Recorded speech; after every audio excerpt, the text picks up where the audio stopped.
My name is Amy Krishnamohan. I'm from a product marketing team for databases. So many of you maybe wonder like why person from marketing or databases are here. Like, whoa, oh, it's not working? Yeah, but actually building a right data foundation for machine learning and AI is actually extremely important. We are seeing more and more those use cases from many of our customers and also from the Google itself. We'll start when we actually start the slides. But I can actually talk through without seeing the slide. Actually, that's fine. Yeah. So many of you guys are data scientists, right? And then I'm sure you have seen many of the survey that says that like 60% of time you are spending on cleansing and organizing data. And then some of the survey data also said that 60% of you guys just hate those jobs. Really putting the right data in the right place is actually very, very important. And especially something like a machine learning AI where you're handling massive amount of data. It's not just gigabytes or megabytes where you can run things on your laptop, right? You are not just downloading CSV file. You are really loading petabytes of data into really great databases where you can actually build a platform for data so that you can leverage those data over and over again. So that's why I'm here to talk about those building a right data platform and really share the experience that Google had. So Google had, years ago, right, we've been using MySQL, CSV file, Postgres, or enterprise database that all of you knows, which is extremely expensive. We tried all of them. And once we wanted to build not only to serve our users, but also with development of ML and AI, we want to really try to provide different services. But we are seeing that data is just growing, not just growing linearly, it's growing exponentially. It's just that our database couldn't keep up. We've been using MySQL, we sharded the database, sharded again, sharded again, and sharded again. And one day, we actually had to shut down the operation for a week for us to update the database. Can you imagine that Google search going down for a week? Like, what will you do with that? That's not a solution that we can, that's not something that we can handle. So these are all the things that we talked about, right? So a lot of you, like data scientists, you cannot just maybe download something from Google Sheet, put something in the like MySQL and download it from there. And now there's some database called NoSQL, where maybe SQL may not work. Maybe you have to use some program language to pull the data. And then your enterprise team said that, hey, we have a data warehouse where you have all the data. And when you actually looked at it, oh, sorry, you're missing some data. So you have to pull all those data, massage it, and put it all together in your really great 8-core Intel laptop, which you cannot fit anything, right? So we are here really to provide a full range of services that you guys will need to process all of your data needs, starting from like operational data, getting data from your website, maybe like getting the customer data, transactional data. We have a just simple plain MySQL Postgres databases to really great database like Spanner, where you actually, I'll really recommend you to learn a little bit more about it. And also we have a streaming and batch processing tools and data warehousing. I'm sure many of you know about the BigQuery and BigQuery ML. A lot of customers are loving it. And the visualization tool, we just made an announcement with the Looker, so you can actually visualize all the insights really well, and also the AI platform that you guys all love. So what does Google know about database? Like I said, we tried it all, and we are now reached to a point where we have 8 products that has more than 1 billion users. And as you know, many of our services already have ML and AI deeply integrated in our services. In Gmail, we recommend how you can reply. And Google Search, I feel like I can just type A, and then they know what I want to type. There are a lot of like interesting recommendation engines that you see, and Google Drive as well.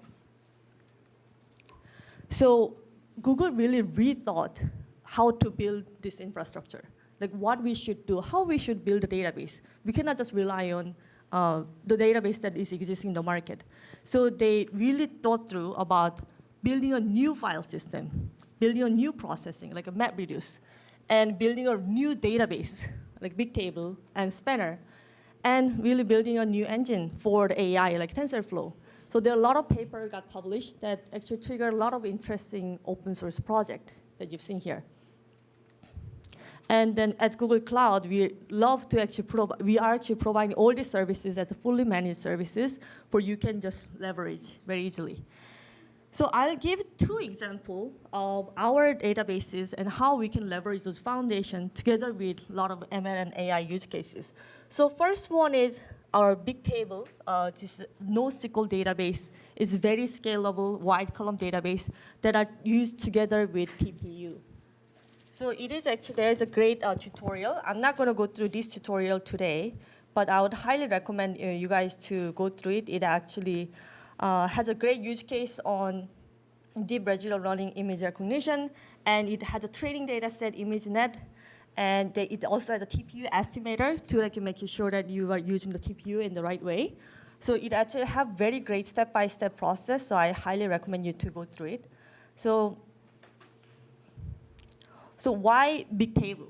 I'm sure many of you already know about TensorFlow from other sessions, so let me go a little bit more deep into the Bigtable. So Bigtable is actually really great high throughput. So when we were doing the ads business, we realized that there is a really, really fast bidding process in the Google Ads where we really require fast read and write and coming in. And we are seeing the same use case in the AI and ML process, where you want to train your data with batch data coming in the streaming. Maybe there's something happening in social media. You're seeing so many texts coming in the burst. Maybe you launch a new game, and you see explosion of user, and you're getting so much of data. And those petabytes of data needs really high throughput. That is where the Bigtable comes in. So it actually has a really, really high throughput and has a low single latency. So it is widely used in a lot of Google services right now. And the biggest strength is scalability. It scales linearly. Its performance scales linearly as we add more nodes. And the reason why it works is because the separation of compute and storage. Because we have a routing layer that actually separates the compute and storage. So whenever there's more queries are coming in and one node gets much, much more traffic, we actually route those traffic to another node where it has less traffic, so we evens out. And we felt that if you feel that you may need to want to add more nodes, and those databases automatically rebalance those workloads. So as a data scientist or developer, you don't really want to think about how you can manage or perform databases, right? How do you want to load balance your databases? That should be least of your concern. You should focus more about getting the insights, putting the data fast, and getting out the data fast. That's what Bigtable really allows you to do that. So this is a quick summary. If you use a Bigtable at TPU, like I mentioned, it has a great tutorial that you can leverage.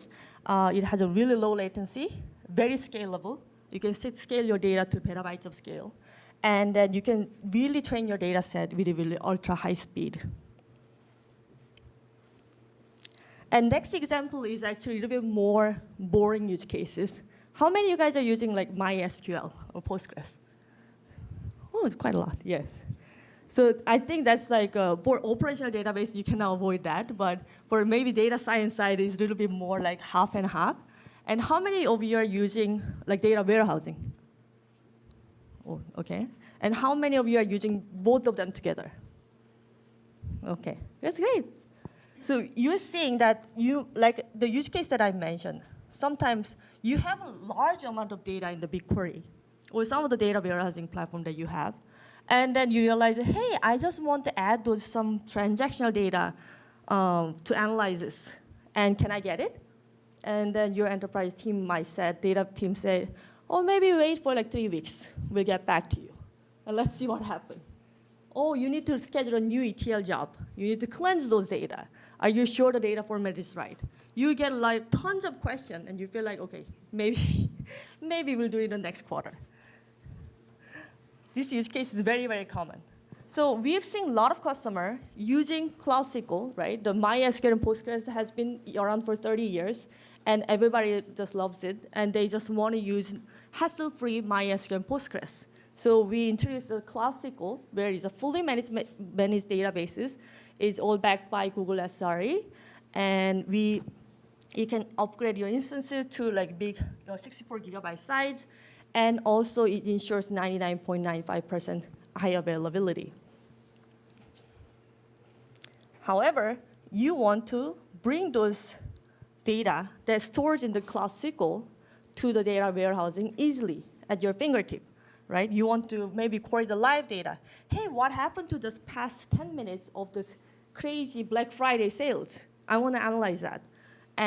But I want to just join using SQL query with my analytics. But you cannot just give the root level access to your databases, especially if you're running e-commerce engine. Just because data analysts ask you, hey, I want to get the root password. No enterprise DBA will give that, right? So you really need a secure connection to pull those data. So we introduced a feature called Cloud SQL Federation Query. So let me actually give you a quick demo on that.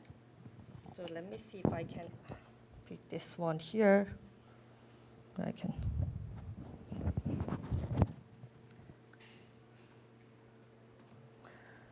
All right, so I put, so everybody can see the screen? I think I should make it a little bit more bigger. So there are two databases. So I made data really, really simple. I know you guys are dealing with a very, very complex problem. But for this demo purposes, I made a very simple table. For customer data, where we usually store in the data warehouse, and that goes into BigQuery. And the sales data, in this use case, I picked the liquor sales, the vendor name, there's the item description, how many volumes they buy. Somebody bought like 200 bottles of vodka. I don't know why. And there's a customer ID written on it. So what I did is first, classical, create a simple MySQL database. And this is an instance. Can you guys see okay? Yeah. And then I simply load data. So it is very easy to just, you can import those data with a CSV file or SQL. And one of the life-changing just tip for you guys is that use a CSV to SQL converter. This is easily available in the Google search. So if you don't want to write schema for your CSV file, which I really, really hate, there's some tools available. So they actually generate all the SQL query for you. So it's an excellent one, which I used. So all you need to do is just browse it and then load your CSV file in the cloud storage, and then boom, it's there, and it will be all entered in the database. And the BigQuery side, the same thing. We can actually go and add the data. So there is a different way that you can actually add the data. I know many of you already know that you can use a public data set is available. Outside, you can click that. Or you can create a connection, so which is the demo I'm going to show you. So let's look at the customer data, which is already existing in the Google BigQuery. And then you can see the schema here. There is a small table and the preview. And the beauty of the BigQuery is that when, like a MySQL, where you need to define the table first and then what kind of columns will be in, BigQuery actually automatically detects all those schema for you. So you don't need to worry about it. You can just upload your CSV file, and then you will automatically create a table and create a schema. It's a very neat function. So in the customer table, that you can see this here. And I want to join those customer data together with the sales data using the customer ID. Very simple join transaction. But like I mentioned, if you have data warehousing team in here, and you have an e-commerce operation team in the other way, to making those data come together is actually a lot of work. But here, all you need to do is add data and create connection.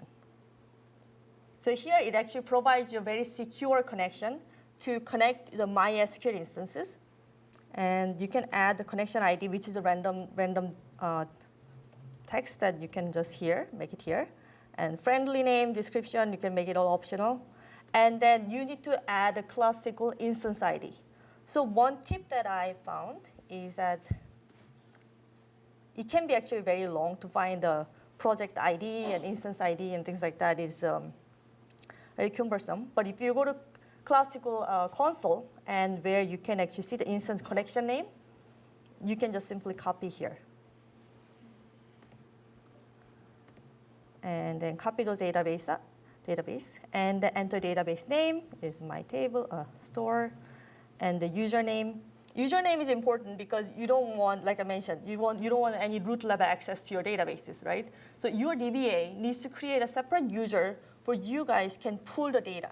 So so that you guys don't actually access any sensitive information, so that there is some kind of segregation of duty, and that can be done. It's actually very simply.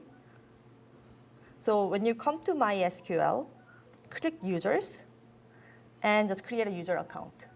That's that simple. And under the hood, in the database level, you can also set up different access for different tables or different data. And here, so you enter AMKM username and the password. Yeah. So I already set up the connection. So once you've done that, you'll be able to see the external connection. Something called like this comes out. And then the ID that you defined will be shown here. So here in the BigQuery, where you can run the SQL query directly, let's see whether we can pull the data. So this is my cheat sheet for pulling the data. So we want to first pull the system table, and let's see it works. So it's running. See, yeah, it's working. So information schema for the MySQL table that I created is all here, right? And let's see where you can do actually more interesting joins.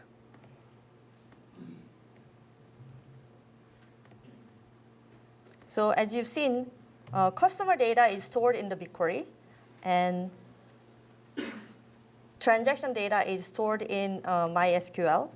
So we want to select the zip code and city and vendor name. We want to see in what zip code, what kind of brands are popular.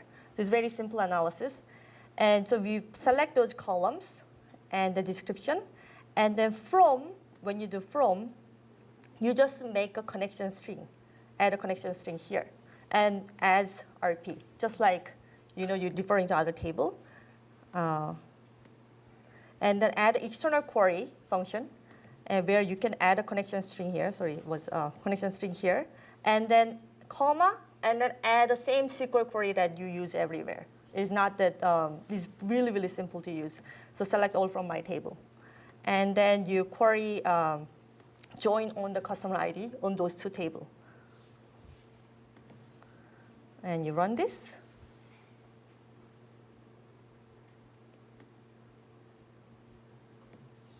As you can see, this is really, really simple, right?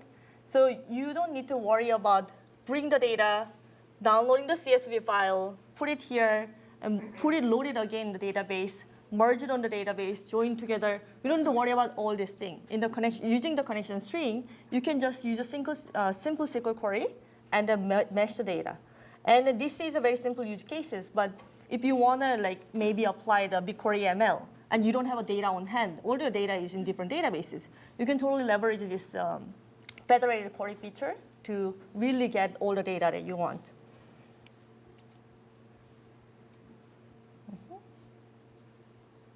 Yep. So actually, that's pretty much of all the summary that I have. I have only 30 minutes, so it seems like I have 5 minutes left, so I'll be happy to take questions. Thank you.